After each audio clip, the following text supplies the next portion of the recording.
মধ্যপ্রাচ্যের আকাশে বারুদের গন্ধ আর দীর্ঘদিনের স্নায়ুযুদ্ধ গত ফেব্রুয়ারি থেকে এক ভয়াবহ রূপ নিয়েছে। যুক্তরাষ্ট্র ও ইসরায়েলের হামলার জবাবে ইরানের পাল্টা ড্রোন ও ক্ষেপণাস্ত্র নিক্ষেপ পুরো অঞ্চলকে যুদ্ধের দ্বারপ্রান্তে ঠেলে দিয়েছে। গত ৮ এপ্রিল থেকে একটি অস্থায়ী যুদ্ধবিরতি চললেও পারমাণবিক কর্মসূচি ও পারস্য উপসাগরের জাহাজ চলাচল নিয়ে উত্তেজনা এখনও চরম পর্যায়ে। এই অচলাবস্থা নিরসনে ইরান সম্প্রতি ওয়াশিংটনের কাছে একটি নতুন প্রস্তাব পাঠিয়েছে। তবে প্রেসিডেন্ট ডোনাল্ড ট্রাম্প সেই প্রস্তাব গ্রহণ না করার স্পষ্ট ইঙ্গিত দিয়েছেন। ইরানের প্রস্তাবে হরমুজ প্রণালী খুলে দেওয়া এবং বাণিজ্যিক সংকট মেটানোর ওপর জোর দেওয়া হলেও পারমাণবিক ইস্যু এড়িয়ে যাওয়া হয়েছে।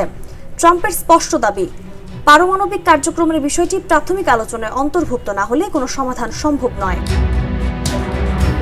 মার্কিন গোয়েন্দাদের মতে ইরান বর্তমানে গভীর অভ্যন্তরীণ নেতৃত্ব সংকটে ভুগছে, যা তাদের কূটনৈতিকভাবে দুর্বল করে তুলেছে। সোমবার জাতীয় নিরাপত্তা কর্মকর্তাদের সঙ্গে বৈঠকের পর ট্রাম্পের কঠোর মনোভাব থেকে এটি স্পষ্ট। বর্তমান শর্তে তিনি কোনো চুক্তিতে আগ্রহী নন। একদিকে রাশিয়ার সমর্থনপুষ্ট ইরান, অন্যদিকে অনড় যুক্তরাষ্ট্র। এই দুই মেরুর চাপে মধ্যপ্রাচ্যের শান্তি প্রক্রিয়া এখন গভীর অনিশ্চয়তার মুখে। কূটনীতি নাকি আবারও রণতরীর কামান, কোনটি জয়ী হবে তা এখন সময় বলে দেবে। নাজমুন নাহার উসবা, নিরপেক্ষ।